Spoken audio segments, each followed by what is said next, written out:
Hello guys, स्वागत है मेरे एक और रिएक्शन वीडियो में। दोस्तों, अगर आपको मेरा वीडियो पसंद आए तो प्लीज़ एक लाइक कर दीजिए और एक प्यारा सा कमेंट करके बताइए कि आपको वीडियो कैसा लगा।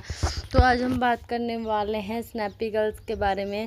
स्नैपी गर्ल्स अभी बहुत ही डिप्रेशन में थी। उसके बाद में जब वो वीडियो पर लिख रही थी कि आज ये लास्ट रोना है, इसके बाद में मैं कभी नहीं रोऊंगी, कभी उदास नहीं होऊंगी और अपने बच्चियों के लिए जीवन जीऊँगी। लेकिन कुछ लोगों को उनका खुश रहना भी राज नहीं आता है, उनको वापस दुखी करना चाहते हैं। इसलिए कुछ लोग हैं जिनको मिर्ची लगी है और वो लोग इतने भड़क रहे हैं सोशल मीडिया पर आकर के बता नहीं सकते।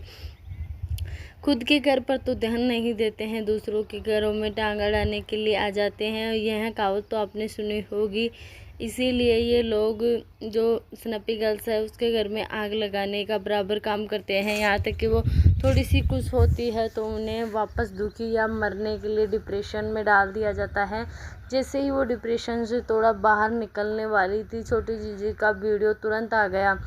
लेकिन उनकी कोई सहमति में तो वीडियो आया नहीं कि भाभी आप स्ट्रॉन्ग रहो, या किसी सहारा देने के ऊपर कोई वीडियो नहीं आया। यहाँ तक कि उन्होंने भी अपनी ही जो सपना के लिए किया था, उन्होंने जो उसमें ही अपने वीडियो में खुद का ही गुणगान गाया है, ना कि सपना जी ने जो एफर्ट्स उनके लिए किए थे वो कोई ऐसा कोई वीडियो नहीं बनाया है उनके बारे में कि हाँ आखिरकार भाभी ने भी मेरे लिए सब कुछ किया।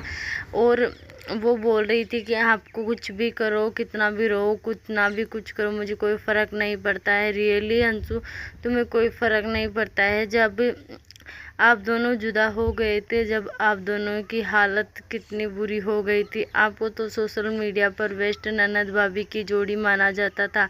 लेकिन वो इतनी पक्का प्यार, जो इतना गहरा प्यार, इतने सालों का प्यार एक पल में ही कैसे टूट गया है, ये सोच कर भी हमें ऑडियंस को बहुत बुरा लगता है कि आखिरकार दो इतने प्यार करने वाले जो एक दूसरे से 5 दिन तक नहीं रहे थे। सपना आपसे मिलने चली गई थी, 5 दिन भी नहीं निकले थे। लेकिन अब ऐसा क्या हुआ है आप दोनों के बीच में, जो कितने भी दिन हो गए लेकिन आप बात करना भी पसंद नहीं करते हो।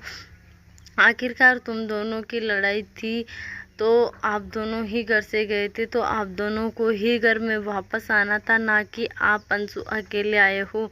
आप भाभी को भी घर से बाहर निकलवा कर गए थे तो भाभी को भी लेकर आते, और भाभी ने आपको बहुत साथ दिया है। यहाँ तक कि आपकी बढ़ती उम्र में हम किसी को, अपने मम्मी पापा को भी नहीं बता सकते हैं वो चीज़ें आपने भाभी के साथ शेयर की होगी, क्योंकि भाभी एक ऐसा सहारा है जो हमारे फ्रेंड्स की तरह भी रहती है, हमें डांटती भी है, आगे भी बढ़ने का जो कि चीज़ें सिखाती है बहुत सारी बढ़ती हुई उम्र को लेकर। तो आपकी भाभी ने भी आपका बहुत ख्याल रखा है, आपको बहुत समझाया, मोटिवेट भी किया है। यहाँ तक कि आपने भी उनका साथ दिया है जबकि वो डिप्रेशन में होती थी, जब तक उनके दोनों हस्बैंड जो ख़त्म हो चुके थे उनकी याद में उसकी कितनी बुरी हालत हो गई थी, तो आपने भी उनको संभाला है। ऐसा नहीं कि उन्होंने ही आपको संभाला है, दोनों ने ही एक दूसरे को संभाला है। लेकिन अब इस मुश्किल वक्त में जब सपना जी ने अपने बाल ही काट दिए हैं तो आपको थोड़ी सी तो दया आनी चाहिए थी। यहाँ तक कि आप बोल रही कि हम तो फ़ोन भी करते हैं। सपना जी अपने वीडियो में जब गई थी, जब बोल के गई थी कि अंकल आंटी जी आप आ जाना मेरे पास, फ़ोन करते रहना, दोनों बच्चियों को वीडियो कॉल कर लेना, लेकिन आप लोग करते ही नहीं हो तो वो कैसे करेगी।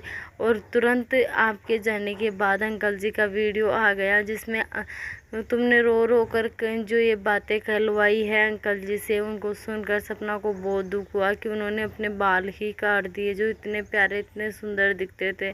जो आन बान होती है औरत के, श्रृंगार होता है उसके बाल, लेकिन उन्होंने भी उसके बाल ही कटवा दिए। यार शर्म आनी चाहिए आप लोगों को, ऐसा नहीं बोलना चाहिए था। वो दोनों पोतियाँ उनकी है, उनका पूरा हक है उनके दादा दादी के ऊपर, उनके पापा की ज़मीन के ऊपर, सभी के ऊपर उनका जितना हक सबसे ज़्यादा उनका है, क्योंकि वो वारिस है उनकी, दोनों हस्बैंड्स की दोनों वारिस है, तो उनका ही है पूरा हक। और ये बीच बीच में जो आप कहलवा देती है अंकल से, जो आपकी जो बुरी बातें सपना जी बोलती हैं आपको कभी भी, या फिर आप सपना जी को बोलते हो तो वो बोल देती है, वो बातें आप बुलवाते हो ना तो बहुत दर्द होता है, और जब वो सुनते हैं ना तो सोचते हैं कि मेरे बारे में गंदा ही बोलती है, इसलिए आपने नेगेटिविटी बढ़ दी है अपने भाभी के खिलाफ़। तो प्लीज़ आप ऐसा ना करें, अच्छे से रहे।